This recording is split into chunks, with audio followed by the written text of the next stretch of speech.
Welcome back to the Tuesday Night Eternal. We have another great round of matches coming up for you. Yep, we are just starting round three. We will be featuring Derek Davis versus gozuuu. Let's take a quick look at gozuu's deck. We saw gozuuu play a little bit earlier. Derek Davis is on the time heavy shadow or heavy time deck. Sorry, Xenon heavy time that we saw earlier, while gozuuu is on the heavy shadow version. What do you think of the difference here? This actually has a bit of a sacrifice theme too. Right. So this Xenon Heavy Shadow deck, this isn't a Katra Xenon. This is a sacrifice Xenon using Dinosaur Nest, Twisted Farmer, and Rat King to generate 1/1s for Nahid's Faithful. And Devour to eat and use Tazboo to draw cards when those things are sacrificed. Ultimately, it's kind of a similar idea to what Boxer was playing last round, in that you want to make little 1/1s and sacrifice them for big effects. One card that might be a bit spicy to play in this deck that I didn't see that isn't in this list is Witching Hour, because you're playing lots of little 1/1s and sacrificing them, so that cost can come down. Certainly be something you could fetch from the market. Actually, sorry to interrupt you there. Well, let's actually just jump right into the action and see what their mulligans are. Sure. Okay.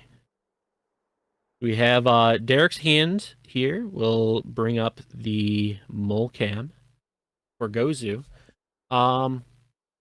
Looks like some solid starts on both sides. Derek Davis, maybe a little slow. It's more interaction heavy, and you need to draw some time. I don't know. How do you feel about this without any pressure? Meanwhile, gozuuu can get rolling. So the way I feel about Derek Davis's hand is ultimately your big threats cost 4 and 5 power anyway, and you have 3 power with the Crest of Mystery that allows you to scout for more power. So I honestly like this because short of getting, some sort of absolutely perfect hand, this is 2 pieces of interaction, 2 great threats, 3 power. It's what you call a reasonable keep, so I reasonably keep this. I agree. It has that interaction to deal with this early stuff, like the Dino Nest in gozuu's hand or other similar threats. And yeah, we'll see if Derek agrees. Well, yeah, Derek actually taking a mulligan is left with a 7 that gozuuu didn't have took the mulligan, and Derek kept. Oh yeah, right. Yeah, gozuuu took 2 mulligans, I think. No, just the one. Just the one. Was left with a 7 that had action on turn 1, a potential Devour against removal on turn 2. It had the Dino Nest, but I think maybe just only 2 power could have been a bit risky. You needed to draw more power at some point, or you could just flounder against the more mid-range deck that punishes starts like that. Right. Yeah. gozuuu took a conservative mulligan, and that's where we're at.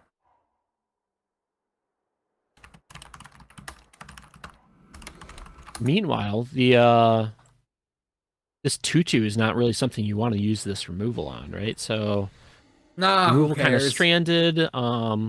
Both players kind of dirtling a little bit. That's some spice though. Derek Davis with some multiple options, playing that Dino Nest and getting that rolling, or playing a couple large units and opts to go with a 5/5 Timekeeper plus a unblockable Deadly. Right. Yeah. So Twin Spiteling is, I'm not so sure how secretly, but known as still one of the more powerful cards in this format. One of, still an unnerfed, card from set 9, which many people agree on is one of the most powerful sets in Eternal's history, maybe second only to in set 1's initial release. But we can see the 2-for-1 power of Twin Spiteling just drawing out a piece of interaction and then still trading for this I And like he's calling faithful. the chump attack, right? Like you were gonna probably devour that unit anyway. You attack, but Derek Davis is like, no, I'm fine trading this. Your units are your resources again, right? With Mm-hmm. these sacrifice decks. So Definitely. sure, you don't sacrifice this later. And Derek Davis caves and devours for 2 cards. Right. And ultimately a turn early, I think, because Hmm. if Derek Davis waited for this Tazbu to come down, would have gotten an extra card out of it. And now this Tazbu just eats Ascendant Agent, immediately goes to the void, Yeah. and Gozu's now up the creek without a paddle, just a pair of shadow etchings with no units to exhaust, and a worthy cause with no unit to sacrifice. Top deck's a Vine Grafter, Oh, which that's will have to interesting. exhaust here. But I mean, you can exhaust, you can fetch shadow, and then still be able to activate it, right? Oh, and there was a Tasmo on top. That is not something that we could see. so yeah, a warped Tazbu, but Derek Mm. Davis just has the interaction for days. Yep.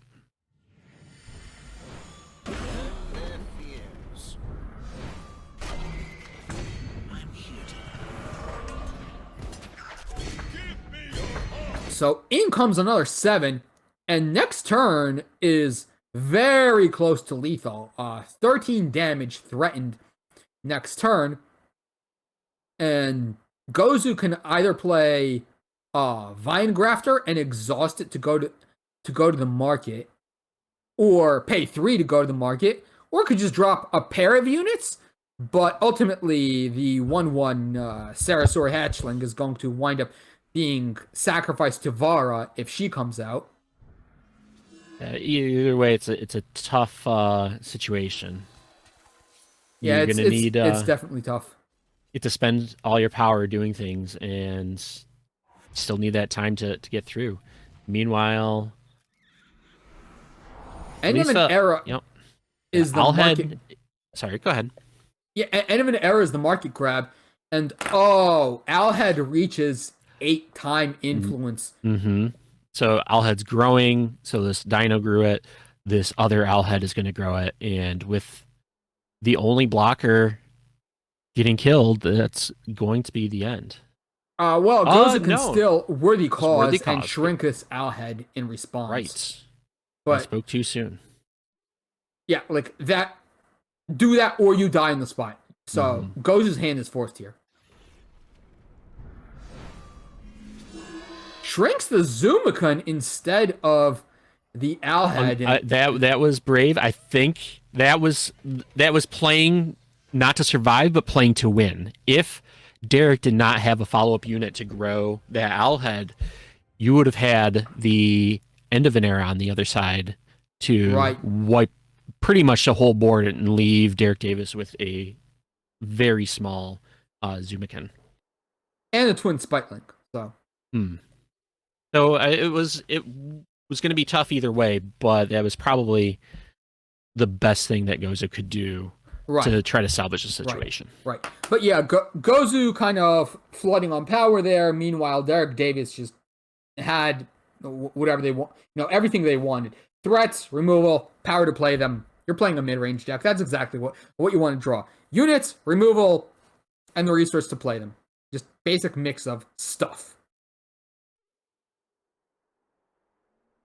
Going into game Okay, 2. jumping back in, and we'll let them know that they're good to go. So looking at Goze's hand, Nahid's Faithful on 1, Rat King on 3. Potentially on this hand actually is 2 depleted power out of 3, so pick 1 unit to play on curve. So I suppose it's Nahid's Faithful on 2, Rat King on 3, or it could just be Rat King on 3, Nahid's Faithful 4/4 on turn 4. Gozu scouting a Zen Insignia on the top, bottoms it. Okay?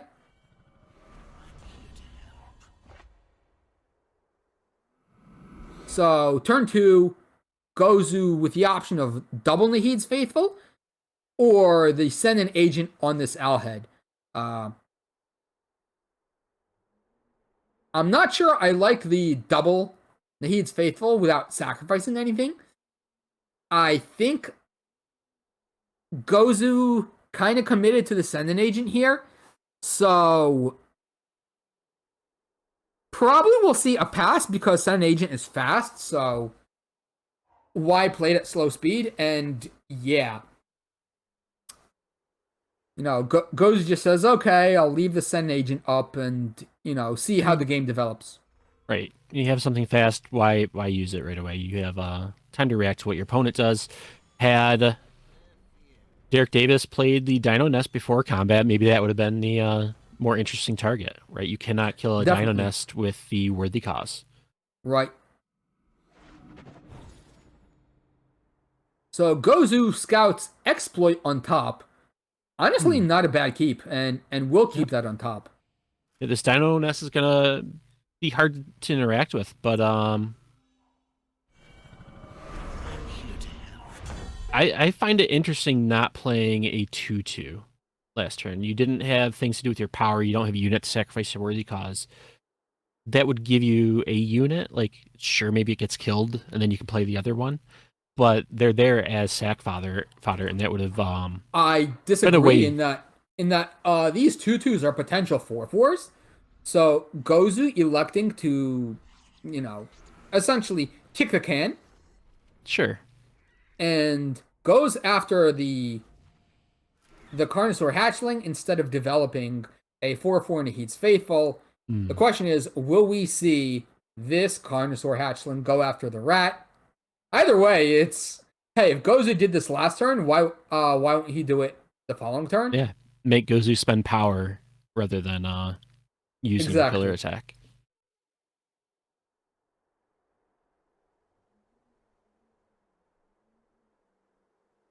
So, notably, Derek Davis, missing on 5th power, elects to deploy another Owlhead rather than go after the Rat King with the Banish.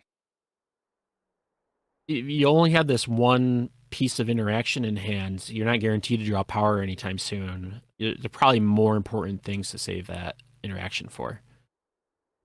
It's true.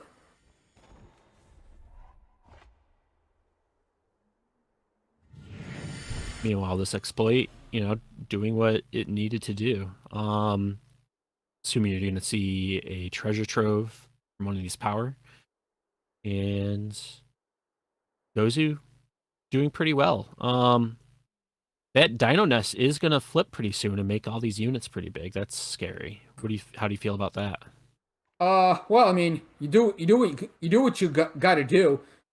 Gozu going after the Banish, I am unsure about that one because Gozu has trouble dealing with one of these big 5-cost units. I can't imagine how he'll deal with both of these 5-cost units should they come down, and I don't see Gozu ending the game anytime soon. I have to imagine they hit the board eventually. I like that attack with the Rat King, wanting to offer a trade for one of these Owlheads while they're still small. So, Derek Davis still choking on that 5th power. Their board is invalidated by this 4/4 Nahid's Faithful, while these Owlheads are still 3/3s instead of 5/5s. They grow +2/+2 next turn, don't they? Yes, they do, thanks to the Sheltered Valley. But right now, Gozu is, made short work of one of those Carnosaur hatchlings by sacrificing a rat. And now the question is, do we see this Worthy Cause come out and take down one of the Owlheads?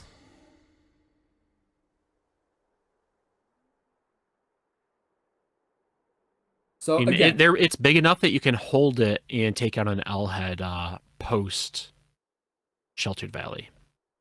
Okay.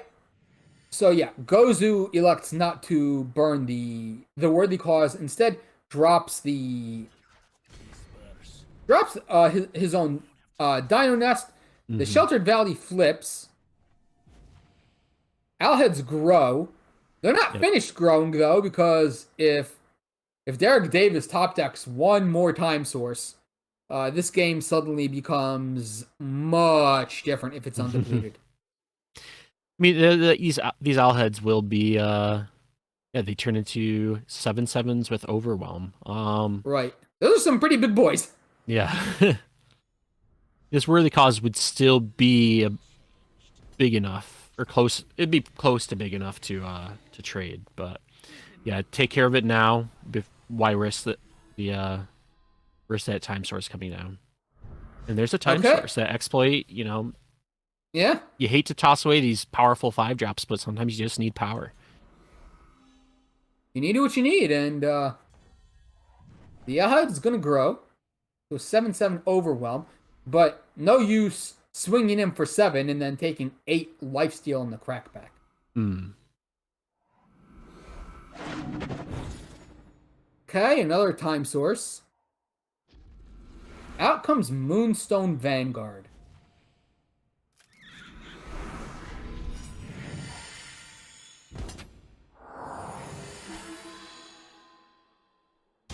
And in swings this Moonstone Vanguard. The decay is going to shrink one of these Nahid's Faithful, kill one, and draw a card. Not exactly a bad trade for five power. Owlhead will reach fully ascended status, and with a Zoomican in hand, oh boy, this Owlhead's gonna grow. So gozuuu, well, hey, opponent's at 13, gotta get there, swings in with the flyer, or thinks about swinging in with the flyer. Question is, what else are you doing? The flyer has to come in because there's no other option, really. These ground units will just die to the Owlhead. And gozuuu in the tank about sending 6 more in by sacrificing a ground unit. Honestly, not a bad idea. Uh, deal deal 9, put your opponent to 4. Instead, we'll preemptively eat the Nahid's Faithful and then play. What is this? This is a Shadow Sketch, which, when activated, will give units +1 attack. Yep. So if you wanted to, you could killer both these units into the Owlhead if you felt that was necessary. But yeah, did not want to do that into a Zumicon. That would have been Disastrous for sure. yeah. So the exploit sort of misses in that it sees gozuuu has nothing but power, and now a logistics expert comes in and oh my gosh, 17 damage. Make that 23 damage coming in. Oof. 17 overwhelm damage. gozuuu just elects to take all of it. And oh my gosh, off the top, Vikram combined with Tazbu. So this Tazbu is going to warp. This Vikram's going to remove the blocker, and oh my gosh, that just opens up lethal right then and there. One game apiece. One game apiece. Wow. Yeah, so that is a bit of a slugfest there. Those are some large units flying around. Yep. But ultimately, it doesn't matter how large your units are if your life total goes to 0. Mm-hmm. Okay, we will get them set up, and jump right back down into the action. One moment, folks. Okay.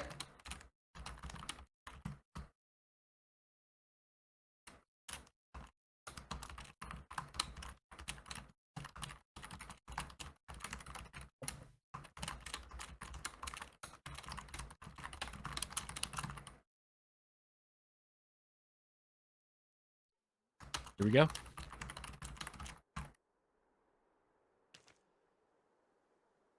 So it looks like both players are electing to keep their hands. I believe Derek is waiting for me to give the go-ahead. Okay. They should get started momentarily. So Derek, double Shadow Influence, Power Development for days, Twin Spitling, Aurelian Merchant, reasonable keep, gozuuu keeps, Still a bit scouts of a slow hand, right? With a Rat King on top, bottoms him, and is going to pick up a Tazboo that he can't cast. Hmm. Yeah, that Tazboo is not with all these 5-pip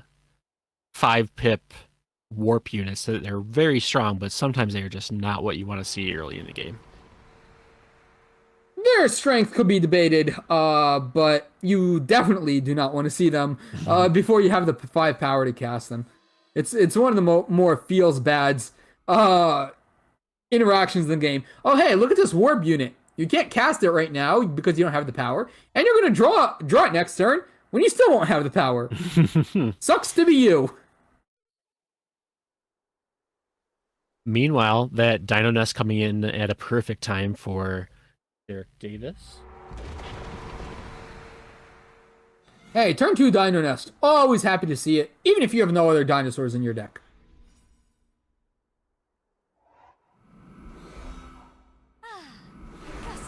Dino Nest into Aurelian Merchant.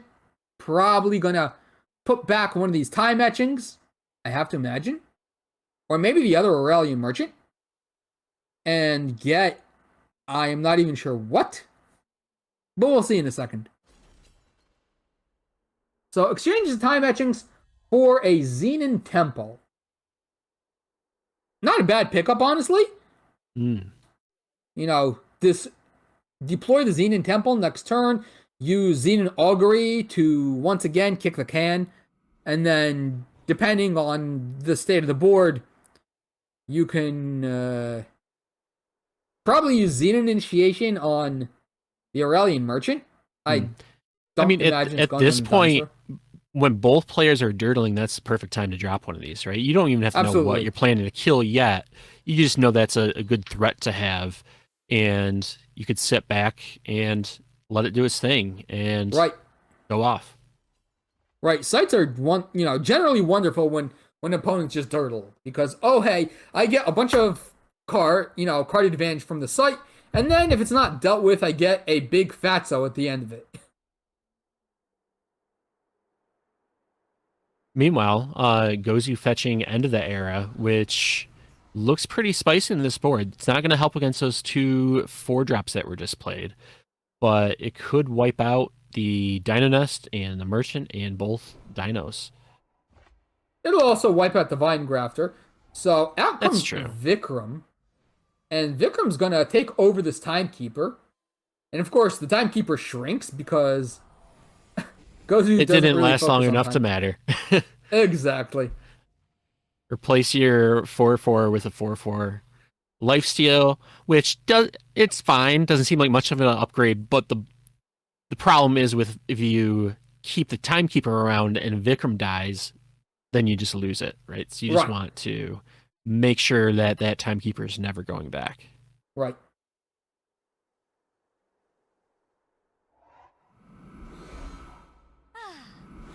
And another Aurelian Merchant comes out. But the Edict of Grodov to actually just negate the end of an era. Oh, of course, that is a spicy market spell, right? And that rebuffed, like it was nerfed a while back to 4 cost, and some people aren't quite aware yet that it's back to 3. It hasn't really made waves. But that's something to watch out for. And of course, with open deck lists, and gozuuu is going to stay on top of these things and check what possible market cards there are. But in general, that's something if you're playing on ladder and you haven't seen that back down to 3 yet, just be careful. Yeah, I think it's basically there for Xenon Mirrors and the occasional Stone Scar deck that you'll see. Because Feln, Argenport, they're just basically kind of absent. For various reasons, essentially owing to lack of ability to interact with Dinosaur Nest.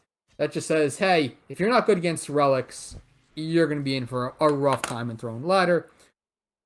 Out comes Tazboo for gozuuu, swings in with the Nahid's Faithful, so it's going to trade with this Twin Spitling because, well, got to get it off the board. If you're Derek Davis, That's going to trade, and Tazbu's going to pick up a card. Mm. So Me, basically, both players are kind of happy with how that turn of events actually yeah. panned out. And meanwhile, Gozu, even though you're aware that negate, like if shields go down, you're probably going to play this end of an era the first chance you Right. get. So why not trade away your small units that would get killed by your own end of an era, turn them into fresh cards? Meanwhile, Right. this is a scary situation to go into. One of the classic just end games for the Xenon decks, playing that relic, the Grodov's Burden. Right. And the Grota's Burden nerfed to 6 cost, but as a result, gives +1/+1 to mono faction units, which we just saw get used to pretty good effect there. Mm-hmm. Shields are down for Derek Davis right now. So Gozu going to get the free 2 damage and then just end of an era everything. And clean this Yep. board up. And it just happened to work out well for Gozu. If there was any unit that cost more than 3 on that other side, it would have gotten all those other units' stats as weapons. And Right. That would have been very painful. yep, so that was just very lucky timing on Gozu's part that shields went down with that setup. Meanwhile, this Owlhead can put on pressure, but Vikram on the other side, or as soon as a power gets drawn, Gozu's own site off the end of the era, like there's a lot that can be done here. Yep, and this is perfect. Get the Owlhead killed or stolen before it can pass its stats on to a Dino Nest token. True, but at the same time, this Edict of Grodov will actually just dominate this cut ties, allow this Owlhead to swing in and kill the Dizo's office. Yeah, that's true. But then, yeah, and that's fair. It's rough losing that office. I think getting rid of that card in hand, though, clears the way for this Vikram, at least as far as Gozu knows. There is still that site that's been sitting around in Derek Davis's hand this whole time. That plus the burden being out, giving something killer. It does make things a bit rough on Gozu's side. Oh, for sure. Gozu picks up that fortuitous send an agent. This will be able to clean up this Grodov's burden before it gets a chance to do any more damage. Pop. There goes that monstrous relic. And then play the Vikram. Take the Owlhead, I think. And then just trade the killer for the flyer potentially, or not if unwanted. And then Gozu still has the 3 devours. They're just sitting around waiting to be used because the game so far has been answer this, answer this, answer this, play to the board, and no real chance to draw cards.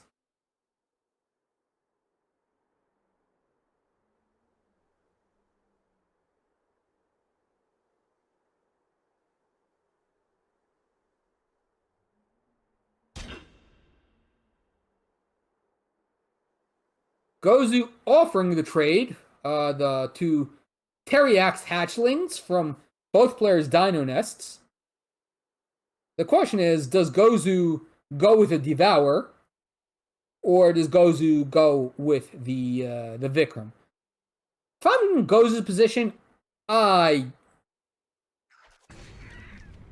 like to get this Owlhead out Get it off on my your side opponent's of the side of the board. board. But okay, Gozu elects to just kill it with the worthy cause. Hmm.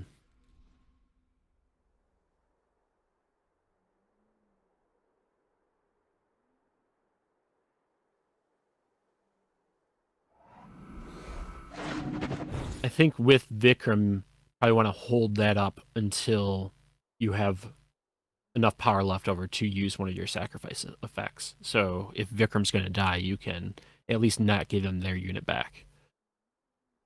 Well, I mean, with Devour, since the sacrifice is actually a cost, with Vikram, you can just sacrifice the unit immediately, Mm. and 7 is more than the 4+2, which is the necessary amount for Vikram and Devour. And out is going to come the Rat King. What a Sacrifice perfect one card. of these rats. And this will allow the Sarasaur hatchling to take a swipe at the Xenon Temple.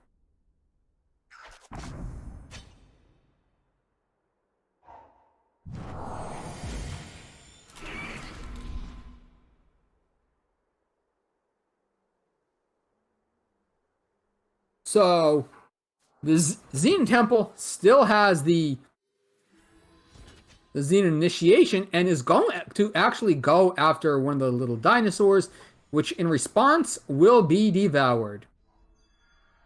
Look where that killer is pointing. It misses the its dino friend. Hey, where's my food? Uh, Okay, so Derek Davis is going to exploit a worthy cause out of Gozuu's hand instead of the Vikram. oh, look at this exploit just in time to steal this ambush Zumicon. Ambush is not fast. You can only do it in response to being attacked or at the end of the turn. Right? So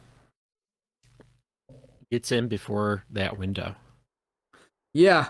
Opponent several cards in hand, and leaves up a bunch of power. Well, either they have absolutely nothing, or they're waiting on a huge ambush unit. Check it with exploit. So we are waiting for Gozu to take what is presumably the Zumikun, because that opens the way to just eat this Xenon Temple. And yeah, there we go. Zumikun's gone. Now the question for Gozu is Gozu going to plunder? I can't imagine you want the 8th power. Chooses not to plunder away the 8th power into a treasure trove. Okay. Go. Meanwhile, sight goes down. That was gonna happen as soon as that Zumicon died. Yeah, this seems pretty good for Gozu right now. What have we? So out comes the Vikram, is just going to take over this Teriax hatchling, which clears the way for this Moonstone Vanguard to come down. Hmm. Interestingly, gets in right before that exploit. Like you could have held the Vikram and then you would have lost it. So that timing worked out pretty well. Right. Oh man, another Dino Nest when you already have the Sheltered And Valley. And Is Vara Vengeance pretty Seeker spicy. in the, in basically the best situation you could play her in, which is opponent has a unit on board that they don't want to sacrifice, and no cards in hand to actually deal with her if she grows. Yeah, Derek has a couple draws. Can oh wow, you can't even really offer a trade with that now that it's small. Like you could have, if it was a 5/5, you could attack and offer to trade away with the Vara, right? But Right. now you'd just be throwing it away to cycle for a card. Well, Alhad's here, so with the decay, That's true. yeah, could shrink the Vara into a 1/1 deadly lifesteal, but Um, a 1 unit attack with deadly still just eats up another Fatso, so. in Derek's market, there's an End of an Era and a Nash is pretty much the only relevant cards left. End of an era against 2 dinosaur nests and a Rat King? We can do worse. Question is, will you have time to get all that set up? No.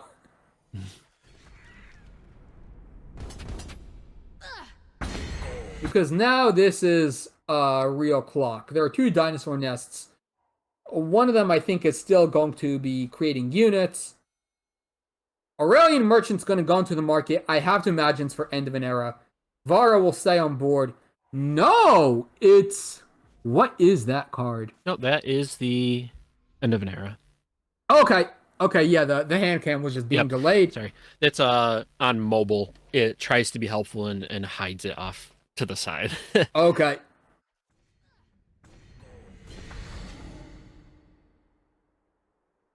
Yeah, so So this end of an era is going to do its job. Gozu, I'm sure, sees that coming and is not going to commit right. this Rat King to the board. Yeah, there's no point. There's lethal on board Mm-hmm. already, barring any blocks. And then what? Goes in the tank about sacrificing the 3/3 to shrink the Aurelian Merchant? Wow. Okay. Well, Shrinks. it shrinks it, but it also reduces number of units on board for end of an era's clause to make to Right. get a site. Right. I don't remember how many end of an era 6. needs. It has to kill Okay. 6 cards. 6 more cards, and that includes your own. Derek Yes.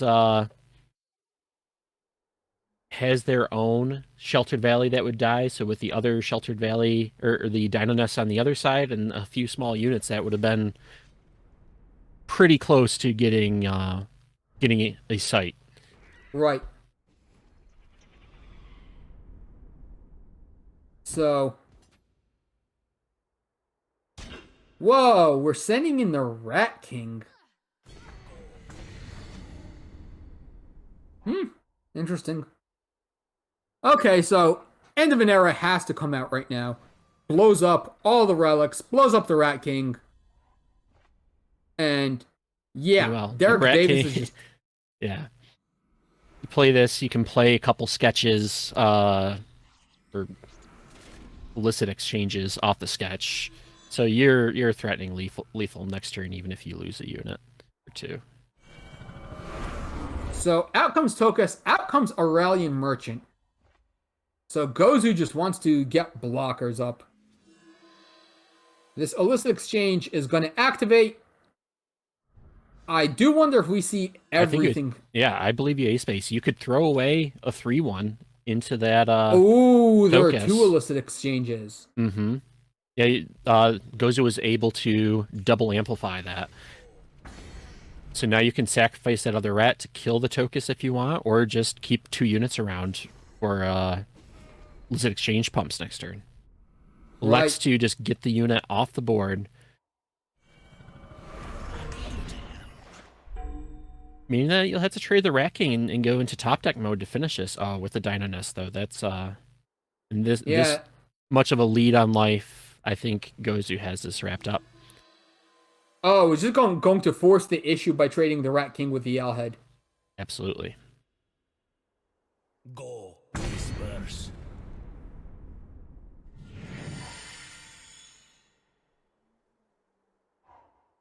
And Gozu, no slouch on top decks either. The Twin Spitling off the top. Or rather, Derek Davis top decking the Twin Spitling off the top. While Derek Davis holding on for dear life. I may have called things too soon. Let's see how this develops. There's a Nash in the market, so next turn, Derek can go get that. No, Gozu. Can do Derek, it right now. Derek, yeah, exactly. Right. I forgot about it. Right now. Drawing the power. Okay, so that worked out well. Had exactly enough power to fetch the Nash, play it right away. Otherwise, Gozu would have been able to use that exploit and fish out the card.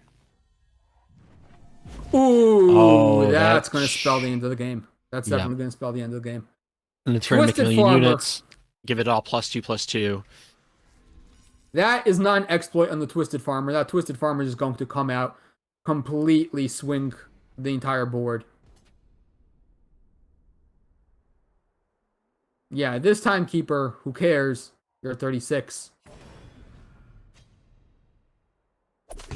Take 8. End your turn. Ambush and Twisted Farmer make all the little sap suckers in the world. And then...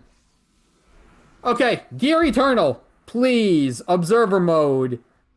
We don't need to see the animation for every last... That's okay. Derek Davis conceding there. Sees the writing on the wall. That is game. well fought match from the both sides. That wraps up our third round, and we'll See you soon get for the next round round 4. situated. Yep, and be right back. Well, we might take a bit of a longer break, folks. So let everyone grab some water, get a rest. Exactly. See y'all soon.